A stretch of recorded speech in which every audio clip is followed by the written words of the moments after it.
Rakesh sir, सबसे पहले मैं आपके पास आना चाहूंगी, आपकी लिस्ट में कौन से स्टॉक्स हैं सर? तो देखिए आज एक स्टॉक की बात करेंगे। देखिए इस पे थोड़ा सा मैं बैकग्राउंड दे दूं। ये स्टॉक में अभी पीछे अगस्त 2023 में गवर्नमेंट ने एक पार्लियामेंट ने इम्पोर्टेंट बिल पास किया था, new mine and mineral development and regulation amendment bill. तो इसमें क्या हुआ था कि इसकी अभी तक जो माइनिंग एक्टिविटी जो होती थी वो मेनली डोमिनेटेड होती थी पब्लिक सेक्टर के द्वारा और लिमिटेड एक्टिविटी होती थी। अब इस बिल के बाद प्राइवेट कंपनीज को भी माइनिंग सेक्टर में अलाउ कर दिया गया। इसके अलावा बहुत सारी एक्टिविटी जो पहले अलाउड नहीं थी, जैसे कि माइनिंग, एक्सकवेशन, एक्सप्लोरेशन, वो प्रोहिबिटेड थी, वो इसके बाद से अलाउ हो गई। इसके अलावा जो क्रिटिकल मिनरल्स हैं जैसे लिथियम, बेरिलियम, टाइटेनियम, टेंटलम, जेरकोनियम, बहुत सारे ऐसे मिनरल्स हैं जो कि हमारे कहीं ना कहीं जो हमारा क्लीन एनर्जी का एक ड्रीम है उसको उसमें सपोर्ट करेंगे। तो वो मिनरल्स का एक्सप्लोरेशन के लिए ये बिल ने एक सहमति दी। और इस बिल से कहीं ना कहीं जो कंपनियां हैं, जो कंपनियां इस माइनिंग इको सिस्टम में कैटर करती हैं, उनके लिए कहीं ना कहीं एक अच्छी अपॉर्चुनिटी है। तो आज का जो मेरा स्टॉक रहेगा वो कहीं ना कहीं इसी तरह का स्टॉक रहेगा जो इस सेक्टर को कहीं ना कहीं रिप्रेजेंट करता है। तो आज हम करेंगे एक स्टॉक की बात। स्टॉक का नाम है इंटरनेशनल कन्वेयर्स।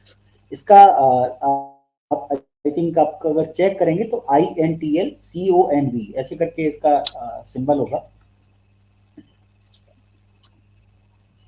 आइए। INTLCONV, INTL international conveyor, INTLCONV एक साथ होगा। जी सर। जी सर। Got it. तो देखिए अभी 92 के रेट के आसपास चल रहा है। तो देखिए इंटरनेशनल कन्वेयर्स की अगर बात करें, 1973 में कंपनी इनकॉर्पोरेट हुई थी। ये कंपनी जो है मैन्युफैक्चरिंग और मार्केटिंग करती है solid woven PVC conveyor conveyor belt का। और जो ये one of the largest manufacturer है इस बेल्टिंग सॉलिड वोवन बेल्ट का वर्ल्ड में।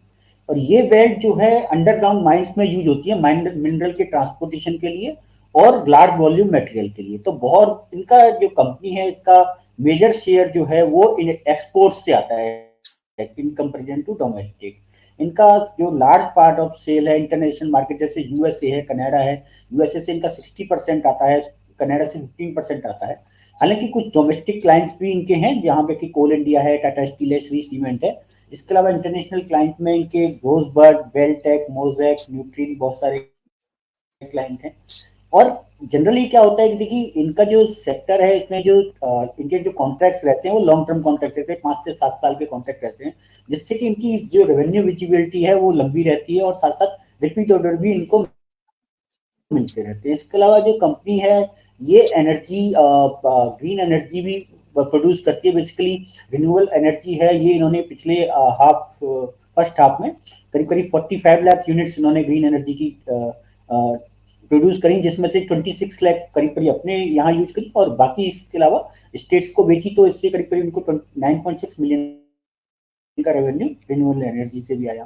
ठीक है कि सेक्टर जो है इसमें चलो हाई एंट्री बैरियर है और क्योंकि बहुत सारे रेगुलेटरी अप्रूवल रहते हैं, डुअल रेगुलेटरी अप्रूवल रहते हैं, इसके अलावा लॉन्ग गेस्टेशन पीरियड रहता है। तो ये कंपनी को इस तरह का बेनिफिट मिलता है कि इस कंपनी के पास अगर टी के अप्रूवल्स हैं, इसके अलावा यूएस में, कनाडा में, ऑस्ट्रेलिया में, साउथ अफ्रीका में, सब जगह इनके पास जो माइन शिफ्ट अप्रूवल्स जो जरूरी होती हैं वो इनके पास अवेलेबल हैं। तो ये एक हाई एंट्री वैल्यू रहता है। कंपनी की 2 मैन्युफैक्चरिंग फैसिलिटी है इंडिया में, जहाँ पे कि 7 लाख मीटर और 4,25,000 मीटर की इनकी फैसिलिटी इंस्टॉल कैपेसिटी है। अभी बात करें इंटरनेशनल कन्वेयर की, 1.3 के आसपास चल रहा है, जहाँ पे कि जो इस इंडस्ट्री का जो पी है वो 38 के आसपास है। तो इंडस्ट्री के मुकाबले देखा तो बहुत सस्ता स्टॉक लगता है। इसके अलावा कंपनी डिविडेंड भी देती है, तो डिविडेंड यील्ड 1.2% है। रिटर्न ऑन कैपिटल देखें तो 3 साल का रिटर्न ऑन कैपिटल 14.6% है और रिटर्न ऑन इक्विटी 34.5% है। पिछले 5 साल में अगर देखें तो देखिए कंपनी की जो सेल्स है उसमें 30.8% से ग्रोथ हुआ है और प्रॉफिट में 42% की रेट से ग्रोथ हुआ है। इसके अलावा जो कंपनी का डेट और इक्विटी है, इस तरह के जो मार्केट्स हैं वहां पे एक मात्र मतलब इस तरह की कंपनी है जहाँ पे कि बहुत ज्यादा कंपटीशन इनको नहीं देखने को मिलेगा। तो इन सब चीजों को देखते हुए हमें लगता है कि ये कंपनी एक आने वाले टाइम के लिए एक परफेक्ट रीरेटिंग कैंडिडेट हो सकता है, जहां पे कि हमारे व्यूअर्स को, दर्शकों को अच्छा मुनाफा अगर लंबे समय में रखेंगे तो अच्छा मुनाफा देखने को मिल सकता है।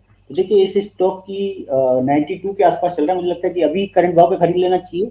इसके अलावा कोई और करेक्शंस मिलती हैं, अगर 80 रुपीज के आसपास भी स्टॉक आता है तो वहां पे भी पोजीशन ऐड कर लेनी चाहिए। 50% करंट भाव पे 80 रुपीज के आसपास वहां पे खरीद के चलें। हमारा जो इनिशियल टारगेट जो है वो करीब करीब एवरेज जो प्राइस आएगा 85 के आसपास आएगा। हमारा इनिशियल टारगेट रहेगा स्टॉक में 110 रुपए, जो करीब करीब 30% की अपसाइड देता है अगले 6 से 12 महीने के लिए। एक 73 रुपीज के नीचे का डेली क्लोजिंग बेस पे स्टॉप लॉस लगा के चले तो इंटरनेशनल कन्वर्टर आज के लिए मेरा एक पिक रहेगा।